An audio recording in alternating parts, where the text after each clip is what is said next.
Welcome to the Jeff Knows Inc. Entrepreneurial Podcast with your host, Jeff Lopes.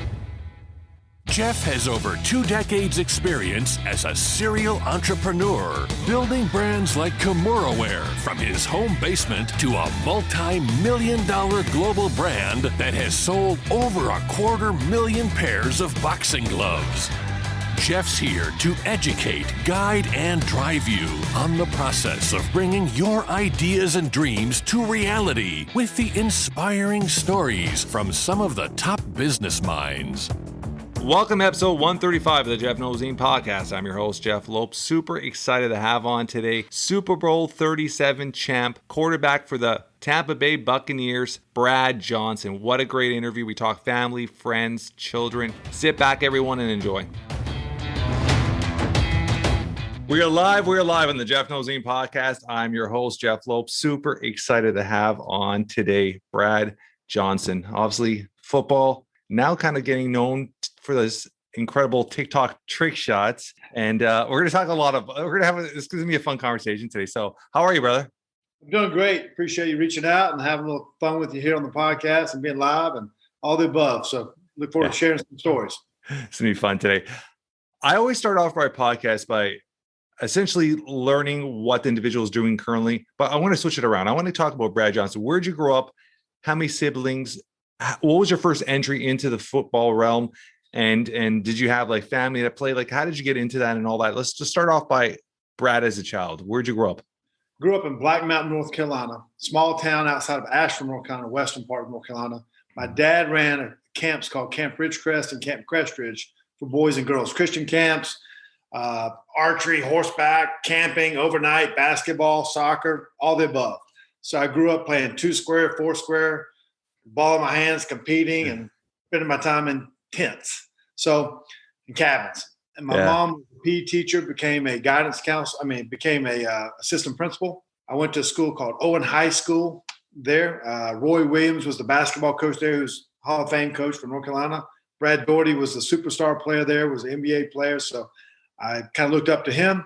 My sister, Julie, she's 6 years younger than me, and she grew up one of my biggest fans. So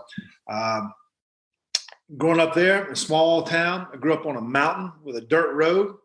My basketball goal was on a telephone pole with a wooden backboard, and that's true. And if it snowed too much, we had to walk up the mountain, kind of those things. So Billy Graham, he was in the same area, Christian evangelist. So that's kind of where we were. And then I chose to go to Florida State University in Tallahassee, and I had a hard time figuring out my whole life if I was going to play football or basketball, and I ended up choosing football. So that's kind of where get you started a little bit.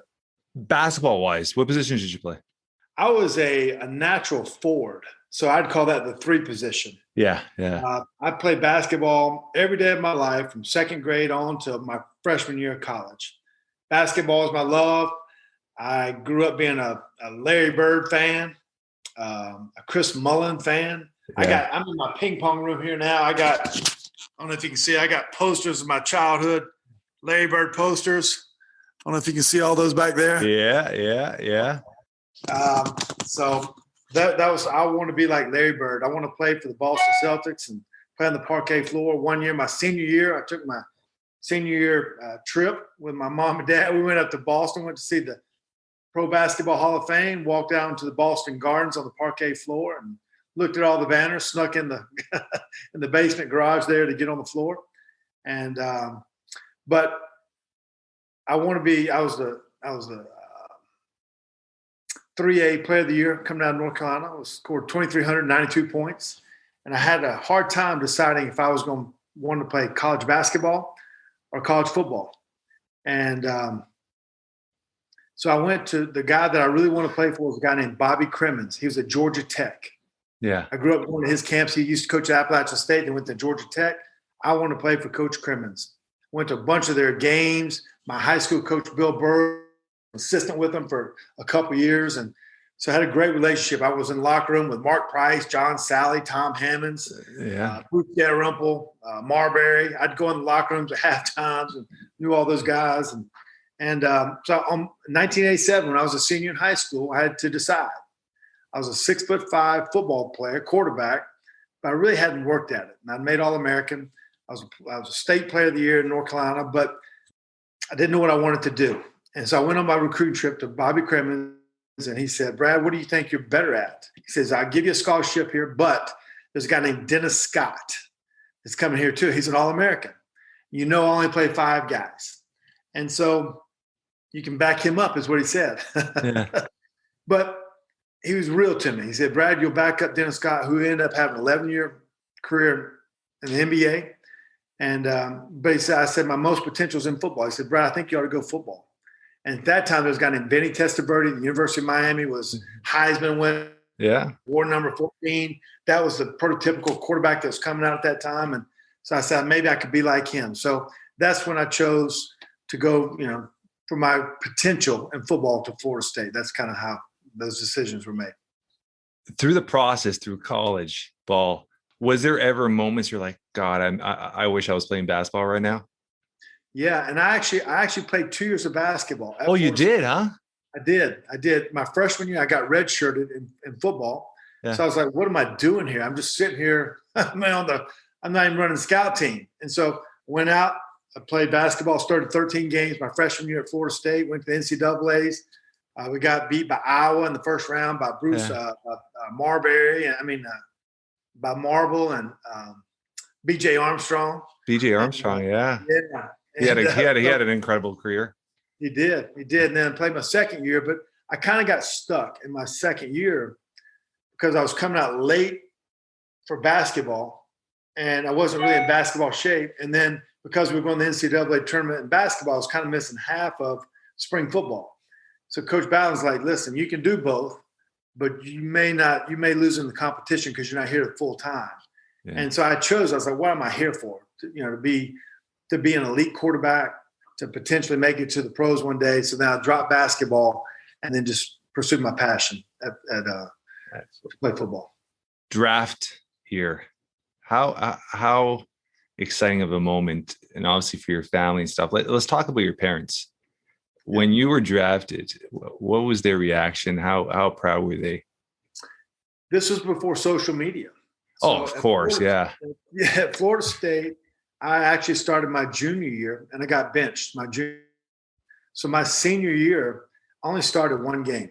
My best friend, my challenge, my rival was Casey Weldon. We were the number 1 team in the country, got beat at the very end. He was the runner-up to the Heisman. We had Charlie Ward, who was behind me. He ended up winning the Heisman, national championship, and Chris Winkie won a Heisman national championship. They were behind me. And so I didn't really play. I got invited to the combines, which is unique. There's only 20 quarterbacks that get invited to the combine. I got in there, and I thought I was the top quarterback coming out, to be honest with you. I thought I was better than all of them. I just didn't have any playing experience. Yeah. And so I thought the New York Giants were going to draft me. They said they want a big guy. They had, and someone they could groom. They had a guy named Phil Simms and Jeff Hostetler. And so they wanted a young guy. So they ended up drafting Kent Graham out of Ohio State in the 4th round. And then at that point, I'm like, that was the only team that had really worked me out. And so I had a friend of mine who actually worked for the Atlanta Falcons. He called me in the 8th round and said, Brad, if you don't get 12 rounds at that time, if you don't get picked up, we want you to come as a free agent. And I said, his name was Campo. I said, Campo, if I don't get drafted, I'm not coming. I'm going back home to Black Mountain. I'm going to be a school teacher. I'm calling it, man. I didn't know how free agency at that time worked, how the draft worked. Yeah. Well, the 9th round, we're sitting in my dorm. It's just me and my dad. The draft was 3 days. It was Friday, Saturday, Sunday. Sunday afternoon, the 9th round, and I'm laying on the couch. I'm tired of looking at the ticker come across. Paul Tagliabue announcing the names, and so my dad goes, "Yeah," and I go, "What?" He says, "I think I just saw your name come across the ticker." And so we had to wait like 3 more minutes. He said, repeat. Florida State, 227th pick. And so it's just me and my dad laying on the dorm floor there at Florida State. And then I got a call about 5 minutes later from Denny Green, the head coach, and just congratulated me and said, "Hey, come on in here. We like your potential." And drafted by the Minnesota Vikings. Congratulations. And the guy that drafted me was a guy named Jack Burns, who actually recruited me at the University of Louisville. And obviously I didn't choose to go there, but he just kept up with my career. He knew my background of being an athlete, being, someone that didn't get to play much, but was raw, and they just needed an opportunity and someone that they could groom. So at that time, they had Rich Gannon, Sean Salisbury, Wade Wilson. So the guy that had actually that drafted me under Denny Green was the offensive coordinator, Jack Burns. He was when we first met, he was recruiting me out of the University of Louisville from Black Mountain, where I grew up. So he kind of kept up with my career. He knew I didn't play much in college. He knew I was raw, had a lot of potential, knew I played basketball, and was someone that they could groom that would take a couple years because I just didn't have much college experience. So I'm thankful for Denny Green and Jack Burns for drafting me. When you think about that moment, you're just telling me your story. You sitting down in your college dorm with your dad. Like, how special are those moments? Those that locked in your memory bank and you just replay them in your head. Like, how special are those moments with your pops? Yeah, my dad, he's my best friend, and he's my first coach, and teach me how to hold a baseball bat and shoot a basketball, and Is your dad still around? Yeah, my dad's still living. Yeah, and he's cheering on his grandkids, Max and Jake, and he's at all my ball games. And even though I'm coaching now in high school, he's still the first one there at the games. At 7:30, he's at 5:00 waiting for us to come out. So my dad was, instrumental in my whole career. He's always there for me, whether good or whatever took place. But my biggest fan, but he coached a lot of my teams in youth sports and middle school, and was always there at all my high school games to, cheer me on, but critique me at the same time. And my dad always told me, he said two things to me that were very important in my career. Was one, it's better to be prepared and not have an opportunity than to have an opportunity and not be prepared. So you got to be ready for your moment. You never know when your moment's coming. So, so be ready for it. And the other is that you got to work when others are not. I mean, I love those stories you're saying about your dad, and that is your best friend. And I'll just give you a quick little rundown why. I don't know if you saw that was not in my head. My dad just passed away 11 weeks ago, and it was a sudden heart attack. And he was my best friend too. I'm the 44-year-old. I would call my dad 3 times a day. I would call my dad to say goodnight every night. And and he was a big part of my children's lives. And so, man, I appreciate that. And I love that he's at your games. I love, because people never really understand time as a currency till it's gone. They don't appreciate those moments till they're gone. So I understand. And just by the way you talk and everything you're saying is just, obviously you do understand that, you do appreciate that. So man, I love that. And I'm so happy for you with that, man. So that's incredible. So let's fast forward to your playing career. And I want to pick a couple moments in your mind that are just locked in there during your Super Bowl run. Something that just a couple moments during that Super Bowl run where you're like, this feels special. This is the year. Give me a couple little stories of with teammates or whatever you want, just some special stories during your Super Bowl run with the Buccaneers. Yeah, I think it all began for me as far as when John Gruden came in. Yeah. And the first meeting we had with just me and him was, Brad, we're going to win a Super Bowl this year. And we're going to declare war on our defense of Simeon Rice and Derek Brooks and Warren Sapp and John Lynch and Rondé Barber. This team is known for defense, but it's going to be known for offense too. Yeah. And so, how's our defense and Monty Kiffin, the defense coordinator, how are they going to stop U shift to green left west, F short, power to U banana, heads up for 358 smoke? How are they going to stop triple right, F right, 358 cannon? You know what I mean? How are they going to stop blast off the joker right, X short, 22X drive, halfback burst? So it became war with our offense versus our defense in minicamp and training camp and in the regular season. Every practice was competitive. Yeah. And so for the season, we went 3-1 every 4 games. We're 12-4. Yeah. And the greatness of it with John, we made a bunch of moves in free agency. We brought in 15 to 19 players of Joe Jaravicius and Keenan McCardell and Robin Oben and Kerry Jenkins and Michael Pittman and Ken Dover and Ricky Dudley. And so we upgraded our talent. And so we were able to score points. We were able to be a threat on offense and those kind of things. And so he challenged our defense in different ways. So what I'm kind of getting to is John inspired us. He motivated us. He had us we're going to win it. We're not just going to kind of get there. We're not going to hope to get there. We're going to do it. We're going to get it done, but it's going to be done work. We're going to be legends on the practice field first and carry it over to games. And so that was our mindset. And to be honest with you, it was a lot of work to learn the verbiage of plays and how to call a play in the huddle and all those kind of things. But I felt very good with concepts of football. October 20th that year, we played the Philadelphia Eagles at Philadelphia, and they beat us 20-10. It felt like they beat us 45-0. It was just, I broke my ribs in that game. I was out for the next couple of weeks, and they kind of had owned us the last few years in the playoffs and had beaten us. They were our nemesis. And so when we finally got to the end of the season, we got to play the Philadelphia Eagles in the vet for the NFC Championship game. It was cold, place we hadn't won. And the night before the game, Gruden said, listen, something bad is probably going to happen early in the game, but let's don't panic. Let's just stay with what we're doing. We were prepared. We knew what it was, but should have been before, but we didn't. They ran the opening kickoff all the way back to our 25-yard line. The next play, they handed off to Deuce Staley. He scores a touchdown. It's 15 degrees. The white towels are flying. They're going to the Super Bowl. That was the momentum of the whole Philadelphia stadium. And so, but we didn't panic.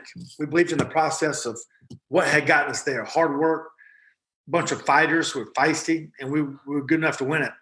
And so there was a play in the middle of the game. We had a hard time getting a first down. The play was called triple right, 83 double smash, X option. And so basically there's 2 corner routes, 2 flat routes, and there's an extra option route by Joe Jaravicious. And I almost checked out of the play. I could have checked the 359 sticky, 59 Lexus, or 98 bunch crunch. But I knew if I stuck to my rules of the mini camps, of being taught by Gruden, if we just make a simple bang R call, I wouldn't have to check the play. I wouldn't get sacked. So we made a call. And so basically it left their Mike linebacker on one player, Joe Jaravicious. He made a move.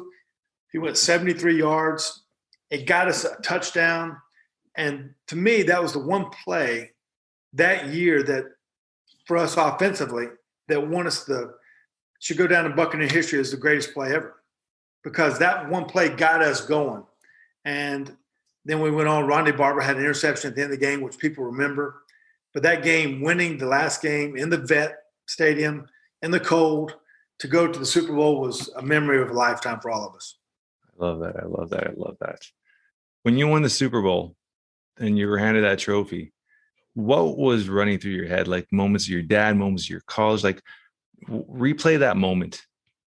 Yeah. So in 1987, going back to when I had to choose between basketball and football, that was the year of the great New York Giants. Phil Simms was the quarterback. Yeah. They beat the great John Elway. Yeah. Phil Simms went 22 for 25 through 3 touchdowns. And after the game, confetti was falling. He said, I'm going to Disney, Yeah. 16 years later, here I am after winning the Super Bowl. The confetti's falling. I'm holding my son. I got a picture of it here. All right. That's awesome. Yeah. That's me, Gruden, my wife, Nikki. She's 7.5 months pregnant with the other son, Jake. I'm holding Max in my arms, and we're saying, we're going to Disney. It was an incredible feeling. And so I have another picture here of holding the trophy. So basically, as a quarterback, you want to be remembered for being the best quarterback in the world for one moment in time that on the best team in the world. And so I achieved that goal. It's pretty incredible to say, we won it all. I remember a song called We're the Champions of the World. And that's what's playing in the background by Queen. It's played at all the championships now, but that was our moment. That was our time. And it was a pretty incredible moment. Of all the teammates on that team, how many or there were a few that you've really kept a close bond with all these years past? There's been a few of them. One, my center, Jeff Christie. We actually played together in Minnesota for a bunch of years, and he was my center in Tampa. Joe Jaravicious. I'm actually going to see him here in a couple of weeks at the Hall of Fame. As John Lynch, we stayed in touch. He's getting ready to be inducted to the Hall of Fame. Derek Brooks, Warren Sapp, Mike Allstott, Rondé Barber. So there's a group of us that have kind of just stayed in touch. We see each other at different golf tournaments and different places, but there's just a unique bond that we will always be together, regardless of where our lives go. because we're connected by winning the Super Bowl. Doesn't change who we are, but it definitely gave us a platform. But it was definitely for all of us, for those guys that made the Hall of Fame, for those of us that just in our lives that we can say that we achieved it. And when I look at the ring, I don't say this is, it makes me a Super Bowl champion. I look at that ring and say, you know what? I believed that a small kid from a small town in Black Mountain, North Carolina, things, being inspired by a guy like Gruden to come in and help us get it done. So we all believed in each other. So that's when I look at the ring, I think of, it can be done, but we have to believe in ourselves and in each other. I love that word, believe. Is so powerful. I want to talk about your wife. Before you get there, I have to ask the question. I'm a baseball guy. You being 6'5" with a cannon arm, how were you not scouted for baseball as a pitcher? Yeah, I played Little League baseball until I was like 12 years old, and then I stopped playing. I got into football and basketball. So I was done with baseball at 12 years old. Okay. I was in my head, I'm like, that's like Major League Scouts drooling at a 6'5" power arm. Your wife, where'd you meet your wife? Yeah, my quarterback coach at Florida State was Mark Richt, who later became the head coach at Georgia and Miami. And so my wife, his sister, played volleyball at South Florida. And so I'd always heard about Nikki in college playing volleyball and things, but I never got to meet her. So after I graduated 1 year at Florida State, I'd always go back and I played racquetball with Coach Richt and those kind of things. He said, man, I think I need to hook you up with my sister. You just need to meet my sister. You know what I mean? So she was living in Tampa. She came up to Tallahassee. We went bowling. I had pizza, just had an easy night. But timing is critical of everything. Yeah. And we just the timing wasn't right. So 5 years later, we have another night. And she made another visit. We had another night. I went bowling with her family. We had pizza, the same thing. And then when the night was over, we kind of like, it's long distance. We live 8 hours from each other. How's this thing going to even happen? Well,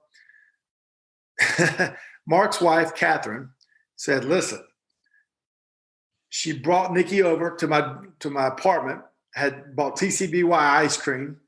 And so we were having TCBY ice cream. We played Yahtzee, just me and Nikki, till like 1 a.m, just talking. And I knew right away that was my wife. Someone that was easy I could talk with. She was competitive. She was an athlete. She was beautiful. We just got along well. And so from that point on, that's when we began dating. And then eventually we got married.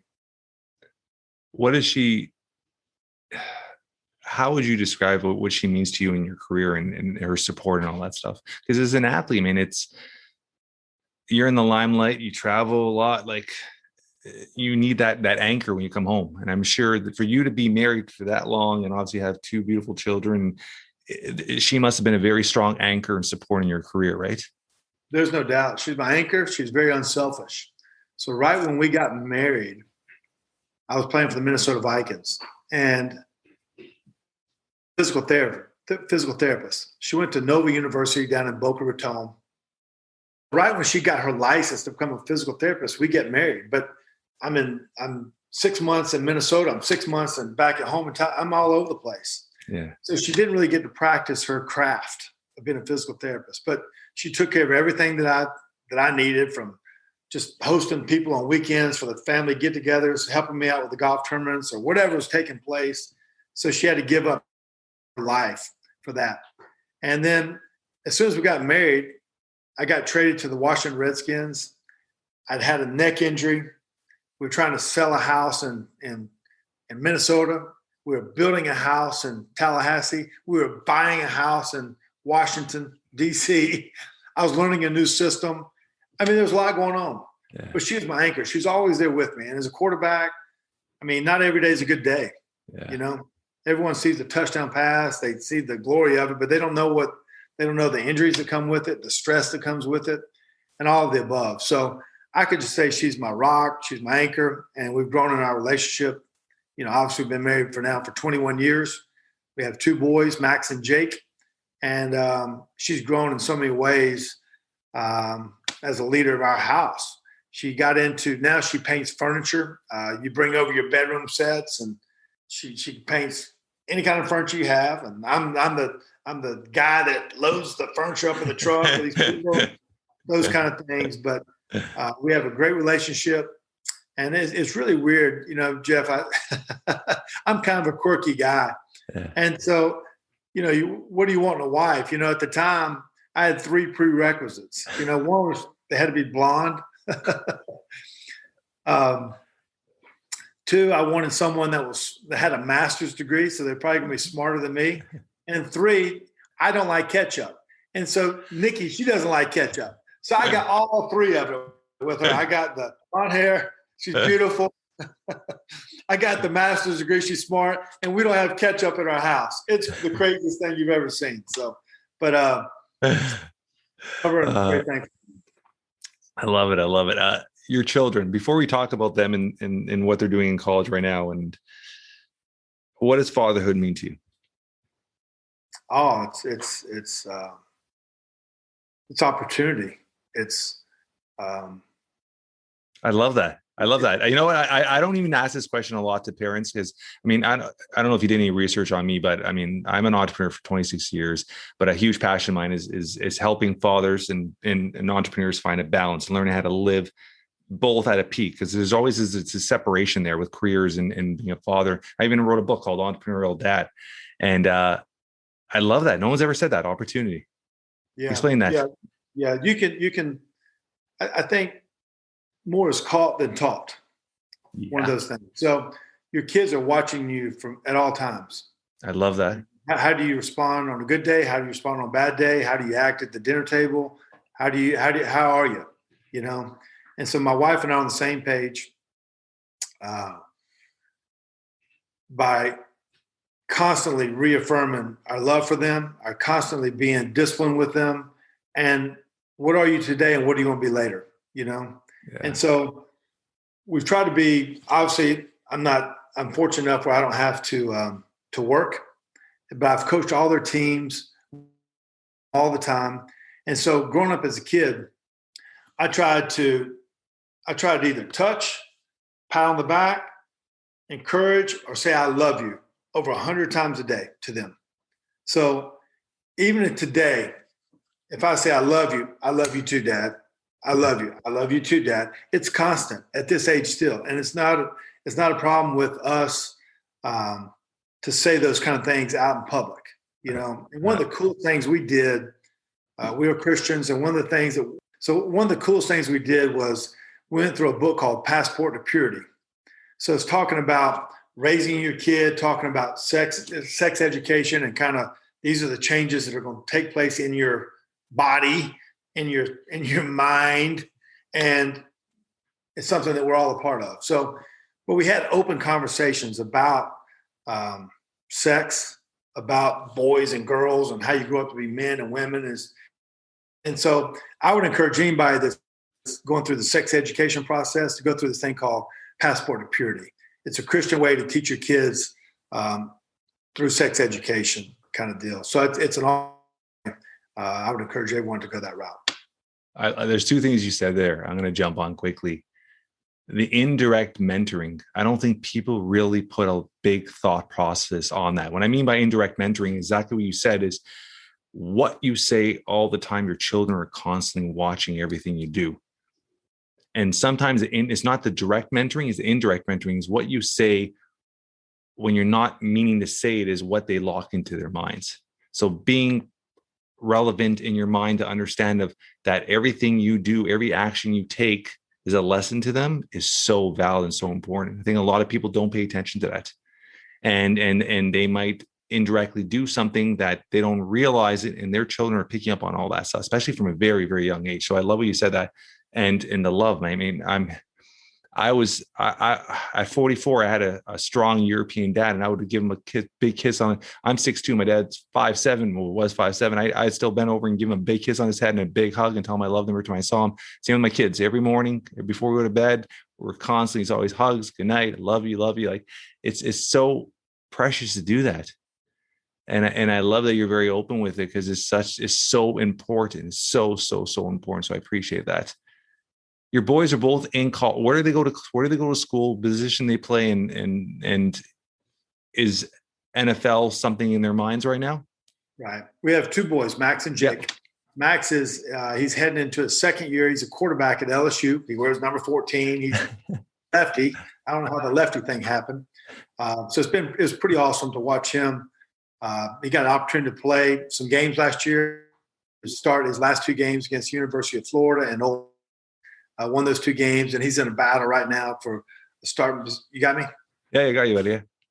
Yeah, you're good. And he's in a battle for a starting position now. So hopefully he wins that and marches on. And then my other son, Jake, he's a top recruit as a tight end in the country. He's actually committed to LSU also. He'll graduate this fall and be early enrollee at LSU also. So it's really different coaching both kids, different temperaments, different positions. With Max as a quarterback, I've coached him pretty much out of the womb of how doing a 3-step, 5-step drop and where your eyes need to go here and who's the mic call and how to throw different kind of balls. But with Jake as a tight end, I don't know how to block. I don't know how to run routes. Those are things I don't know. So the pressure of playing quarterback is a lot more as a parent. You're in tune to everything. As a parent watching Jake, my other son, it's just kind of relaxed, dude. I want to yell at the quarterback for not throwing to him more often. So it's those kind of things, but they get along very, very well. They're like, I call them like Tom and Jerry, the cartoon characters. They fight with each other all day, and it's crazy. I'm like, just what's the age gap between them? It's a 2 years age gap. Yeah, same with my kids. Yep, they're both about 6. Max is about 6'5", 220. Jake's about 6'5" and a half, 6'6", 230. So it's competitive. I'm better than you. I'm better than you at everything: golf, tennis, pool table, ping pong. Both big boys, huh? They're big boys. Yeah, they are great kids, but they are. But when they come to football, there's no fighting. They just work together. Yeah. They want to, just improve each other and those kind of things. So it's pretty unique. The relationship that they have, with each other, and actually getting ready to play in college together is pretty cool. Yeah, it's pretty amazing, and obviously you're gleaming, so you got the dad proud moment. So Brad, how did Brad Johnson get on TikTok? Yeah, it was crazy. About a year ago, the pandemic was taking place, so we had a lot of time at the house together, and my kids we were working out together. They were doing online classes, from college classes to high school classes.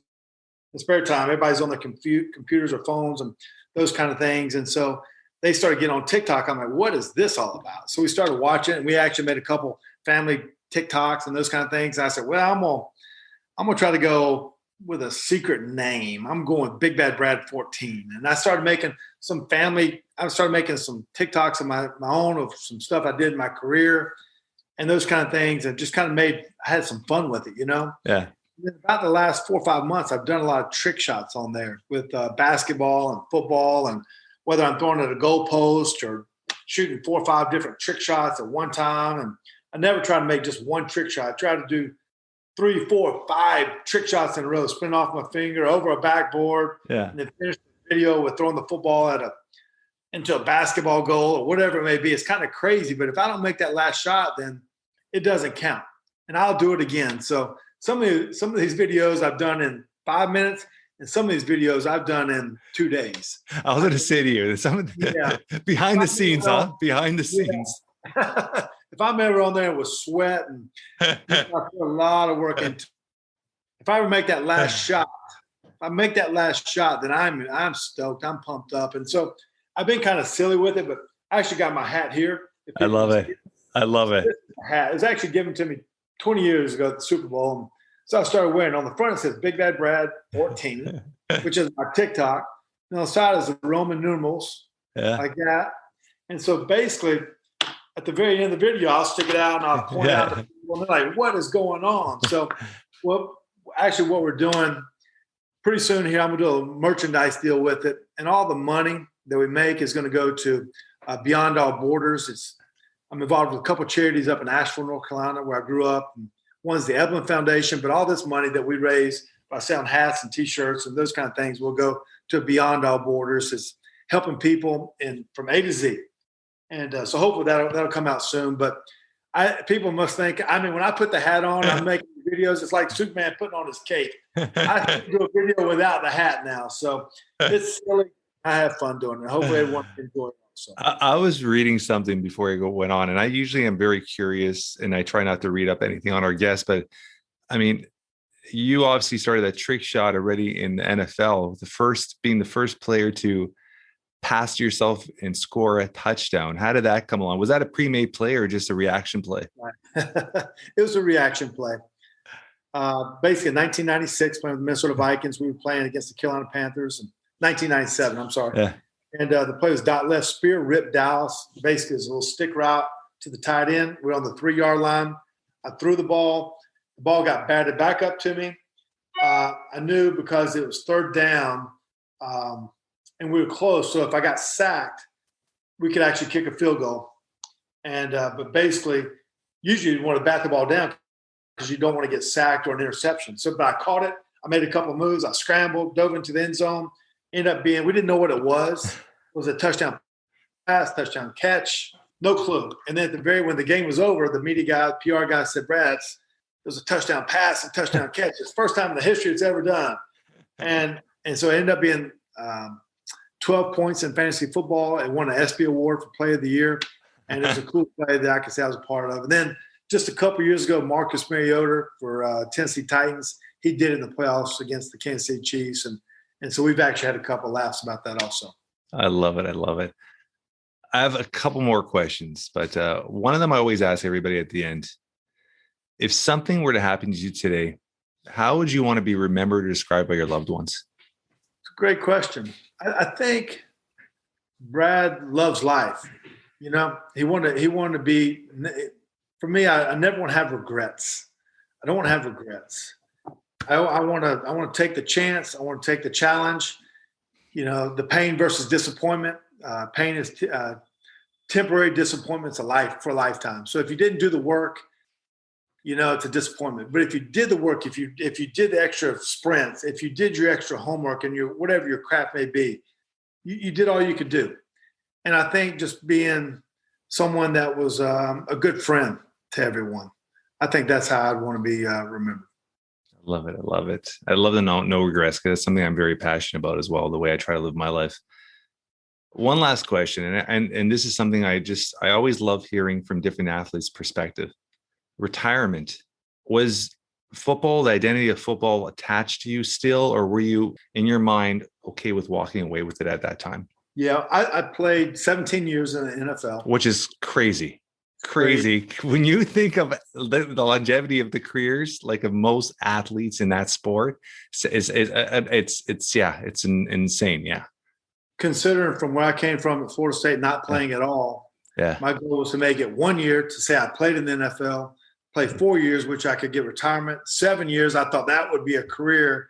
Ended up going 17 years, which was incredible. Looking back at it, I loved every day. I loved the grind. I loved the work. I wish I could have played 10 more years. I really did. Yeah. And my problem at that time, my knees were shot. Yeah. I couldn't, my elbows. How old were you when you retired? I retired right when I was at 40 years old. Which is very, like, there's only a few guys when I'm thinking like the Favres, like there's only a few that really get to that age, right? Brady's there now. Vinny Testaverde, Warren. Yeah.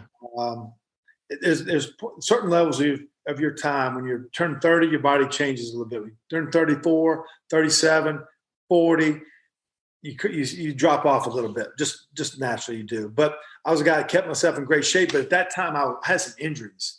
So it kind of helped me to retire, to be honest with you, Jeff. Yeah. Because I couldn't throw the way I wanted to throw. I couldn't run the way I wanted to run. So I was at peace with my career being over. Good. I'd accomplished with as much as I wanted to win 3-4 Super Bowls. I won one. Yeah. But it wasn't even about winning the Super Bowl. It was more about just I felt like I did everything I could do to be the player that I was, at whatever level that was. And so I was okay with retirement. But when I retired, I was done with football. I really wanted to be with my family. I didn't want to just like, I'm going to be a talk show guy doing TV games or go coach for some college or pro team or those kind of things. So I've coached my kids. all the way from youth football all the way through high school. Now I've been coaching for the last 12 years. Yeah. Help out coaching high school football at a school now called Oconee County High School. We went to the state championship the last 2 years in a row. Got beat in the finals, so we didn't win it. Yeah. But I think the goal is just for me now is to help others become the best that they can become. So if it's a kid that's in 7th grade, maybe I can get him to be the starter for his middle school team.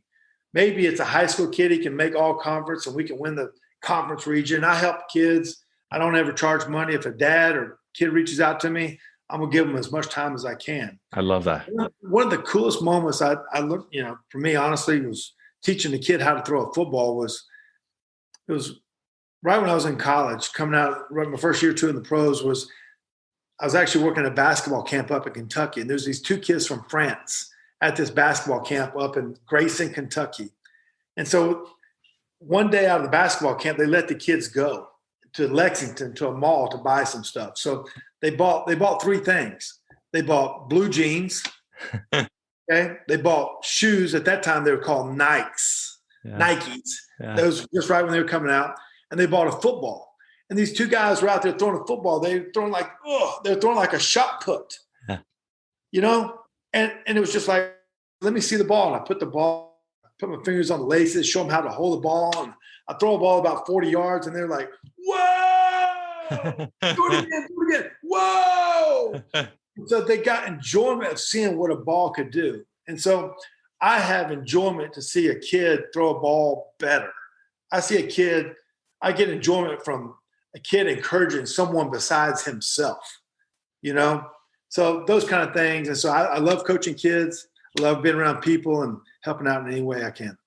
I love it, man. This has been awesome. And I appreciate your time today. Thank you for coming on. Anything else you want to say to our audience before we finish off today? No, I think I'm just thankful for the opportunity to share some stories.